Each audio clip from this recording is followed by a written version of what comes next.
PSLV C60 rocket இன்றிரவு விண்ணில் பாய உள்ள நிலையில் ஸ்ரீஹரிகோட்டாவில் இருந்து கூடுதல் தகவல்களோடு இணைந்திருக்கிறார் செய்தியாளர் வேல்முருகன். வேல்முருகன், இப்போ இந்த PSLV C60 ராக்கெட்டினுடைய அந்த எதிர்பார்ப்பு அப்படிங்கிறது உலக அரங்கில் எழுந்திருக்கிறது. இந்தியா இந்த மைல்கல்லை எட்டுமா அப்படின்னு, அதற்கான ஏற்பாடுகள் எப்படி இருக்கு?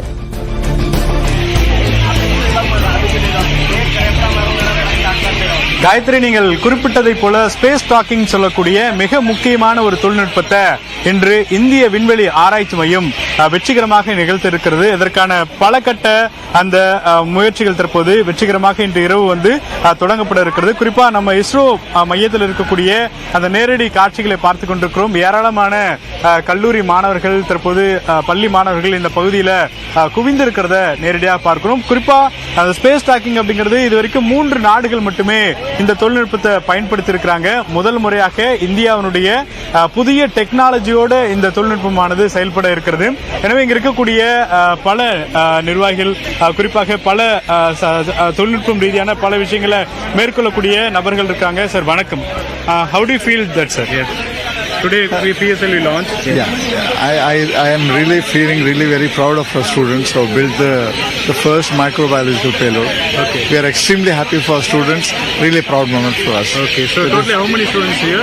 More than 100 students are here now for witnessing this. Okay. But the team which has built the payload is about 25 students. சொல்லுங்க, எப்படி இருக்கு? How was it? Sir, it was very good. We are come all the way from RV College of Engineering from Bangalore to witness the launch. We are feeling very proud of our students. We are basically from Electronics and Communications Engineering. Our students have done wonderful work. We are very happy for that, sir. Okay. Thank you. So தொடர்ச்சியாக நம்மளுடைய அருகில் இருக்கக்கூடிய பல மாநிலங்களிலிருந்து வருவதை போல தமிழ்நாட்டை சேர்ந்த பலரும் வந்திருக்கிறாங்க. ஸோ அவங்ககிட்ட எல்லாம் பேசலாம். வணக்கம், எப்படி இருக்கு? ஸோ குழந்தைங்களாம் கூட்டு வந்திருக்கிறீங்க. நாங்கள் இதான் ஃபர்ஸ்ட் டைம் வரோம். நாங்கள் தமிழ்நாடு விழுப்புரத்துலேருந்து வந்திருக்கோம். அது ஒகேஷனில் இருக்கோம். நாங்கள் ஹாஃப்லி ஒகேஷனில் அது பார்த்துட்டு போகலான்னு தான் ஃபர்ஸ்ட் டைம் வந்திருக்கோம். நாங்களும் எக்ஸைட்டடாக இருக்கோம் பார்க்கறதுக்கு. எப்படி இருக்கு? இப்போ இஸ்ரோக்கு வந்திருக்கிறீங்க ராக்கெட் லான்ச் பார்க்கறதுக்கு. இந்த ராக்கெட் பத்தி தெரிஞ்சுக்கிட்டீங்களா? என்னென்ன விஷயங்கள்லாம் பார்த்தீங்க? இனிமேல் தான் நாங்கள் பார்க்க போகிறோம். ஓகே, எப்படி இருக்கு? எவ்வளோ எக்ஸைட்டடா? ரொம்ப எக்ஸைட்டிங்காக இருக்கு. கொஞ்சம் இன்ஃபர்மேஷன் தெரிஞ்சது. அந்த சேட்டலைட் ரெண்டா டிவைட் ஆகி திரும்பவும் அதை ஜாயின் பண்ணுது. ஃபர்ஸ்ட் டைம் அட்டெம்ப்ட் பண்றாங்க. ஸோ அதை பார்க்கறதுக்காக எக்ஸைட்டடா குழந்தைங்களை கூப்பிட்டு. சொல்லுங்க, நீங்க எவ்வளவு எக்ஸைட்டடா இருக்கீங்க? ரொம்ப ஜாலியா இருக்குது. ஓகே. இதை பத்தி நிறைய விஷயம் தெரிஞ்சுக்கிட்டீங்க. ஆமா. சூப்பர். ஓகே. ஸோ நம்மளுடைய இஸ்ரோனுடைய சாதனைகள் அப்படிங்கிறது நிலவுல கால் பதித்த நாடாகவும் தற்போது நாம் பெருமை மிகு நாடாக இருக்கிறோம். இந்த நிலையில ஸ்பேஸ் டாக்கிங் சொல்லக்கூடிய 2 சேட்டலைட்டுகளை வான்வெளியிலேயே நம்ம ஒன்றிணைத்து காண்பிக்கக்கூடிய ஒரு மிக முக்கியமான ஒரு நிகழ்வாக தற்போது இஸ்ரோனுடைய இந்த முயற்சியானது இருக்கிறது. எனவே இந்த முயற்சியில பல மாணவர்கள் பல இடங்கள்ல இருந்து வந்திருக்கிறாங்க. கடலூர் சேர்ந்த மாணவர்கள். சொல்லுங்க, எப்படி இருக்கு?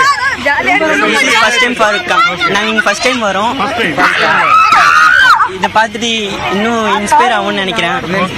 கிளம்புனீங்க? எவ்வளவு நேரம் ஆச்சு டிராவல் பண்றதுக்கு? காலை 6 o'clock கிளம்பணும் ஸ்கூல்ல.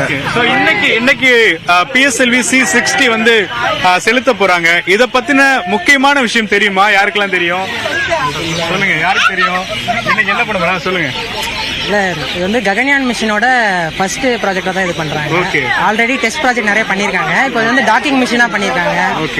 இது இப்போ ககன்யான் 2035ல நம்ம நிறைய இன்டர்நேஷனல் ஸ்பேஸ் ஸ்டேஷன் கட்டுறதுக்காக நம்ம இது ஃபர்ஸ்ட் முயற்சியா நம்ம பண்றோம். டாக்கிங் பண்ணாதான் அடுத்தடுத்து நிறைய இது பண்ணாதான் நடக்கும். நிறைய மாணவர்களுக்கு இது அவேர்னஸா இருக்கு. சொல்லுங்க. ஓகே. அதாவது முக்கியமா நம்ம பல திட்டங்கள் வச்சிருக்கிறோம். குறிப்பாக இந்தியாவின் சார்பில் உலக அளவுல ஸ்பேஸ் ஸ்டேஷன், அதாவது சர்வதேச ஸ்பேஸ் ஸ்டேஷன் நிலைநிறுத்தக்கூடிய ஒரு சூழல் வரக்கூடிய பட்சத்தில் நாம இந்த டெக்னாலஜி இருக்குன்ற பொழுது நம்மளுடைய ஸ்பேஸ் டேக்கிங்கை உள்ள கொண்டு போய் அதில் இணைக்கிறதுக்கான ஒரு தொழில்நுட்பம் அப்படிங்கிறது ரொம்ப முக்கியமானது. அதே போல குறிப்பா இந்த ககன்யான் திட்டத்தின் மூலியமாக நாம மனிதர்கள் அனுப்ப போறோம். ஸோ அதுல மனிதர்களுக்கு தேவையாக குறிப்பா விண்வெளி வீரர்களுக்கு தேவையான இன்னொரு எக்யூப்மெண்ட், இன்னொரு சேட்டலைட்டையும் நம்ம அனுப்பணும்னாலும் இந்த மாதிரியான ஸ்பேஸ் டாக்கிங் எக்ஸ்பெரிமெண்ட் அப்படிங்கிறது ஒரு பிரதானமாக இருக்கிறது. இதை பார்வையிடுவதற்கு குறிப்பா தமிழ்நாட்டை சேர்ந்த பல மாணவர்கள், பள்ளி மாணவர்கள், கல்லூரி மாணவர்கள், அது மட்டும் இல்லாமல் அருகில் இருக்கக்கூடிய எல்லா ஸ்டேட்டினுடைய தற்போது பள்ளி மாணவர்கள் வந்திருக்கிறத நேரடியாக பார்க்கிறோம். தொடர்ச்சியா இன்று இரவு 10 மணிக்கு 15 செகண்ட்ல இந்த ராக்கெட் லான்ச் ஆனது விண்ணில் ஏவப்படுவதற்கான தயார் நிலையில் இருக்கிறது. ஏற்கனவே நேற்று இரவு கிட்டத்தட்ட 9:58 பறக்கும் சொல்லியிருந்தாங்க. இந்த நிலையில அது 2 நிமிஷம் 15 செகண்ட் இன்க்ரீஸ் பண்ணி தற்போது 10 மணிக்கு 15 செகண்ட்ல இந்த ராக்கெட் ஆனது விண்ணில் ஏவப்படுவதற்கு தயாராக இருக்கிறது. காயத்ரி, நிச்சயமாக வேல்முருகன், மாணவர்கள் ரொம்ப ஆர்வத்தோடு இருக்கிறாங்க. ரொம்ப ரொம்ப முக்கியமான ஒரு சவாலான விஷயத்தை இஸ்ரோ மேற்கொள்ள இருக்கிறாங்க.